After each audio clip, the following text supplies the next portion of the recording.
What's up guys, my name is Ace, and welcome back to another gun guide. This is a series where I go into great detail with all the stats as well as some excellent attachment combinations for every gun in Modern Warfare 3. And in today's episode, we're going to be moving on to the Renetti. And starting it off as always, let's have a look at our damage profile, and as we can see here, it's going to be a 5 to 7 shot kill, and since this is a 3-round burst pistol, this means it's generally going to take you 2 bursts to kill, and it's going to be fairly consistent with those 2 burst kills, at least within the effective ranges.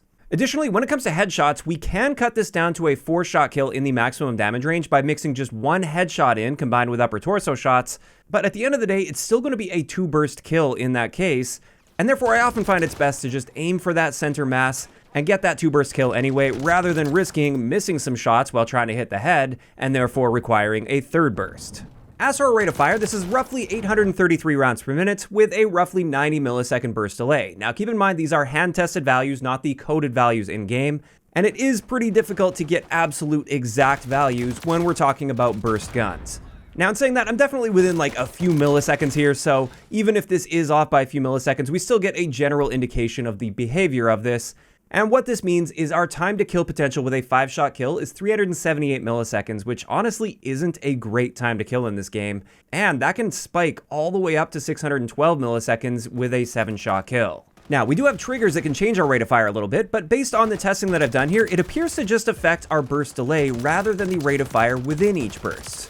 And we can see with the first trigger, this actually very significantly slows down our burst delay. It's now 140 milliseconds, which is very slow, and that really makes our time to kill spike, so you definitely want to stay away from that one. Then we've got the MWIII MG89 trigger, and this appears to just reduce our burst delay by like 5 milliseconds. It's very minor, and honestly, this is like a negligible change. I wouldn't really bother wasting an attachment on this trigger. Whereas with that MWIII Express trigger, this appears to cut our burst delay down by about 15 milliseconds, which is now a lot more noticeable. But honestly, at the end of the day, this still isn't like a massive difference, and therefore I wouldn't say the triggers are an absolute requirement on the Renetti, unlike with the Core 45 for instance, where if you've got a decent trigger finger, I would highly recommend using those triggers. After that, let's get into our ranges, and we actually have a pretty great 5-shot kill potential for a pistol at 31 meters, but in that range, all of those shots have to hit the upper torso, otherwise it'll be a 6-shot kill. However, within the first 2 damage ranges, so from 0 to 21 meters, this is where it's going to be a guaranteed 5-shot kill anywhere in the body. So range-wise, this is actually quite impressive, even though the time to kill potential within those ranges isn't that great. Then let's have a quick look at hardcore game modes, and our 1-shot kill potential is 31 meters, which is not that bad. However, it's also worth mentioning, since this is a burst gun, more often than not, you're going to be killing people in 1 burst regardless, so even if it does take you 2 shots to kill, that 2nd shot is going to be hitting very shortly after the 1st shot. And as a result, when you combine that with the fact that this is a pistol, and therefore we have pistol level handling and mobility stats, this gun is quite solid in hardcore modes. As for the next stat to look at here, this is Hipfire, and we've got great Hipfire with this gun. Our minimum Hipfire spread is just 2 degrees per second, and our maximum doesn't really spread all that much compared to the minimum at 4 degrees per second, so very nice and tight there. And now we can get into our recoil, which is pretty solid. As we can see, it's quite accurate. We don't have any vertical climb with this at all. However, within each burst, there is going to be some horizontal recoil, a little bit of deviation in there. So it will bounce around a little bit, but it bounces around in a very small area. And within the effective ranges of this gun, this recoil should generally be no issue for you.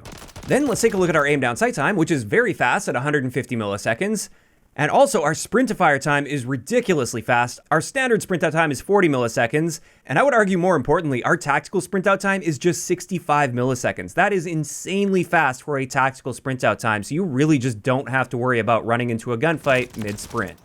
And then finally for handling, let's have a look at our reload add time, which is 1.4 seconds. And I consider this to be a very good reload time, but just not an amazing reload time by any means. Now finally, for the base stats of the Renetti, before we get into some attachments, let's have a look at our movement speeds, which are all just pretty standard for pistols in this game. There's nothing really out of the ordinary. This is actually all of the exact same movement speeds as the Core 45, so you can get around the map quite quickly. And there we go, that's the base Renetti. Now let's get into the kit. This is the Ferocity Carbine kit, which reduces all of our damage values, so it's now going to be a 6 to 9 shot kill. However, it converts the gun into full auto with a rate of fire of 857 rounds per minute, which means with a 6-shot kill up close and personal, we're killing in 350 milliseconds. That's a little bit faster than the base Renetti, but still not a great time to kill in this game. You're still going to be outgunned by most of the primary weapons out there. Also with this kit, we do see quite a bit of recoil here. It kicks up pretty violently, and it also zigzags a lot as it's kicking upwards. So that's something you definitely have to be aware of while using this kit, and you probably want to get that under control with various attachments. Additionally, with this kit, we are harming all of our mobility stats as well as our handling stats. So our new aim down sight time, for instance, is 200 milliseconds, so 50 milliseconds slower. Our sprint to fire time is more than doubled now when using this kit. And another thing that you may not immediately think of is the swap speed. If you're using this as a secondary weapon and you want to be able to switch to it really quickly in a heated situation when you run out of ammo, it's going to take you noticeably longer with this kit compared to the base Renetti. And then finally, let's have a look at our ranges compared to the base Renetti. And as we can see here, our new 6-shot kill range, this is just over 30 meters, so roughly the same effective range as the base Renetti. Even though it's taking us 1 extra shot to kill, those shots are coming out very noticeably faster. And I would always try to keep your gunfights within that 30-meter range while using this kit, largely due to the recoil anyway. You're probably not going to be all that effective beyond 30 meters. So there we go, those are the important attachments to cover with the Renetti. Now let's get into some excellent attachment combinations, and the first one I'm going to share for you guys is what I consider to be my balanced build. With this one, we're using the Mark II Renetti long barrel, the FTAC Sadis folding stock, the Bruin Onslaught rear grip, the 24-round magazine, and finally the Bruin Express trigger. However, I have multiple versions of this. Sometimes I want to go suppressed, and in those cases, I'll actually drop that trigger since, like we saw at the beginning of the video, it doesn't have a major impact on the rate of fire, so it's okay to drop that, and in place of that, I'll put the Hermes suppressor on. So just 2 different variations of this build, but with this particular one, you can see that our recoil is improved a little bit from the base, although there is still some recoil there. Our aim down sight time and sprint out times are both a little bit slower, but still incredibly fast compared to basically anything else in the game anyway, so I wouldn't worry about that too much. Our range is improved by 38% due to that long barrel, which is amazing, and our bullet velocity is nicely improved as well, up to 464 meters per second. Overall, there's not much to say about this build aside from the fact that it's just balanced quite nicely. You can technically use it as a primary weapon, although the time to kill potential is going to hold you back at least to a degree, so that's where you really need to take advantage of your handling and mobility stats, with this being a pistol. As for the second build I've got for you guys, this is my long range build, because you can actually pick people off at longer ranges with this just fine, especially in hardcore game modes. And in order to unlock the Forge camos, you do need long shots, so this is a great build for doing that. So with this one, we have the XRK Ventur 900 muzzle. We once again have that Renetti long barrel. This time we're using the Cronin Mini Pro Optic. We're once again using that FTAC Sadis folding stock. And then finally, we've got the 30-round magazine on this, since we may be spraying a little bit more than the previous build. And with this one, you can see it is very accurate, much tighter than the base recoil, and that's excellent even at longer ranges. Our aim down sight speed is slowed down quite a bit, but again, it's still pretty quick. Like, this is still competitive with a lot of the SMGs out there at 219 milliseconds. Our sprint out time is still incredibly fast. And then just like with the previous build, since we're using that long barrel, both our range values and bullet velocity values are boosted very significantly with this. And this gun is surprisingly good at taking people out at fairly long ranges. So this just leaves us with one last build I'm going to share for you guys, and this one is using that JAK Ferocity kit. This is what I like to call my SMG build. So with this one, we're using the ELR Blackfire Comp muzzle. We're once again using the Cronin Mini Pro Optic because I hate the iron sights when using this kit. We have the Ravage 8 stock. Obviously, the kit itself takes in attachment slots, and then finally a 50-round drum, since we do burn through those pretty quickly.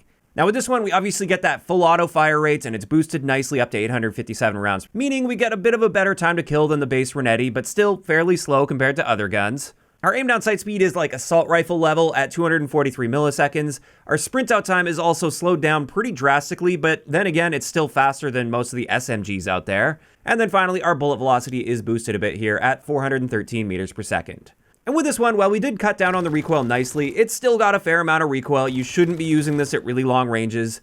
And honestly, while I really enjoyed using this kit early on in the game's life cycle, like in the beta, for instance, it was my go-to secondary, these days, I actually lean much more in the direction of the default Renetti without this kit equipped. Now, that's not to say that you can't find some fun or success with this. I just personally find the downsides outweigh the upsides when it comes to using a secondary weapon. And with that, that's going to wrap it up for today's gun guide on the Renetti. As for my thoughts on this gun, I think it's good. It's a solid pistol. I think it's balanced quite nicely. It's not amazing by any means, but it's also not terrible. It's just a nice balanced pistol in this game, and I do enjoy using it. Now, of course, these are just my opinions, and I'd love to hear what you guys think about the Renetti in those comments down below. Also, if you guys have missed any of the previous gun guides, I will leave a link to the playlist in the description of the video. If you enjoyed this one, a like rating is always appreciated, and don't forget to subscribe for more if you haven't already. I'll talk to you guys next time.